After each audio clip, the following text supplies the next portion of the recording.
What is up, everybody? I'm your host of Browning and Stave, and we have several things to cover. It has been a wild past few days, so hit like, hit subscribe, and let's get into it.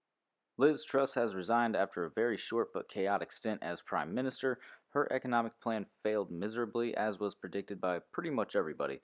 Look, I'm not a financial expert, and apparently neither was she, so you would think she would have consulted a few extra experts before she took a hammer to everything. But it doesn't matter now because she said, oops, well, see you later. So now they need a new prime minister, and the government is making the pick, not the people. Not sure how I feel about that, but I don't live there, so. At first, I thought YouTubers were overselling the situation with thumbnails that said UK has fallen or UK collapse worse than feared, but apparently that's a reality being recognized by quite a few notable outlets, including Forbes, Yahoo News, and a few others. Bloomberg's statements about the pound collapse also supports the idea that UK as a whole is in a lot of trouble, especially with energy being scarce, blackouts on the way, power bills 300% higher and rising, and a government who can't find a good leader. To make things worse, Qatar's energy minister had some ominous things to say to the effect of Europe will survive this winter, but next winter's energy crisis is going to be much worse. Qatar is, of course, another OPEC nation. OPEC basically is in full control of the world's energy at this point since the USA has steeply declined exploration and production of fossil fuel energy.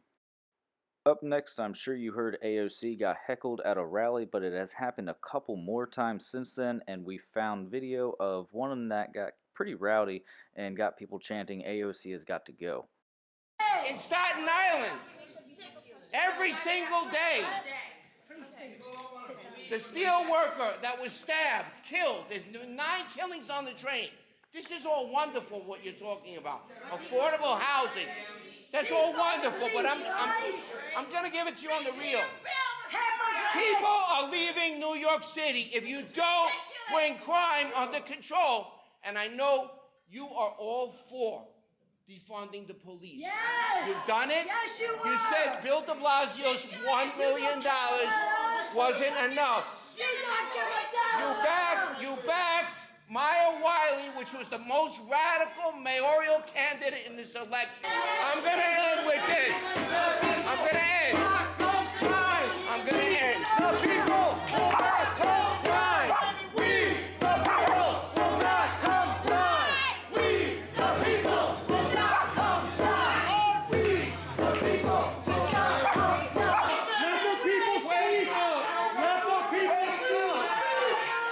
Wake up. And what you need to do, what you need to do, one second. What you need to do is you need to elect Lee Zeldin for the next government.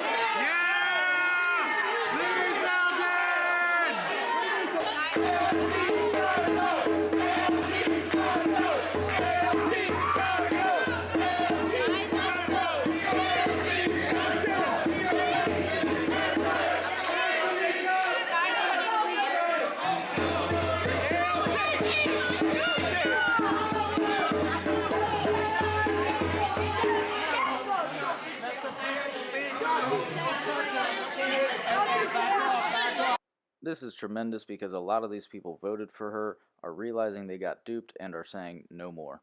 Our last 4 subjects all sort of tie together since you can't have one without the other. Anyway, America has a 25-day supply of diesel. Now that sounds way worse than it is, but it's still not good. So to clarify, they don't mean America is going to run out of diesel in 25 calendar days. That's how much we have right now, and we're constantly adding to it. It's just unwise and frankly dangerous to let it get this low when we're on the verge of global conflict.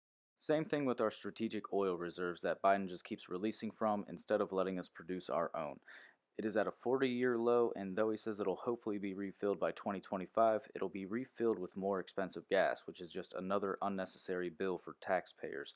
And again, that's if it gets refilled, because for all intents and purposes, we're at war with OPEC, who has already cut oil production and is probably willing to cut more to keep us in a bad spot.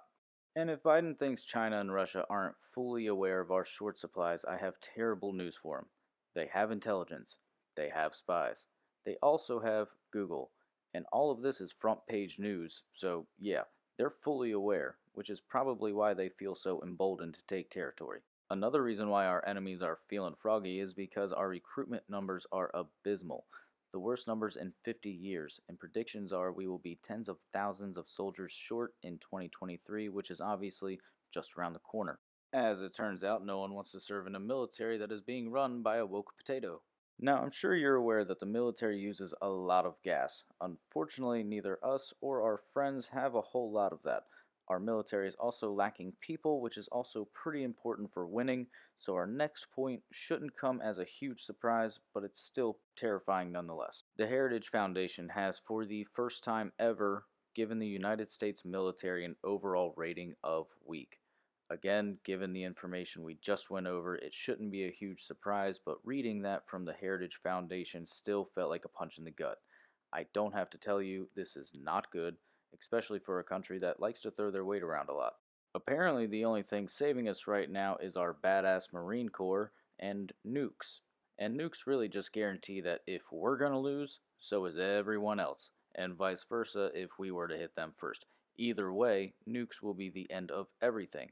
So let's just hope someone with sense prevails soon and gets everyone to the negotiating table. Zelensky said he won't negotiate as long as he has the means to fight. Republicans, however, have said if they win the midterms, they will work to stop the billions in aid to Ukraine and push everyone to the negotiating table, which honestly is the smartest thing I've heard so far. Might not be a popular opinion, but nukes in World War III shouldn't be a popular opinion either. That is it for this one, but a lot is happening 24/7, so I'm sure we'll be back tomorrow with some more highlights. If there's something you want me to research and talk about, drop it in the comments, and I will see you next time.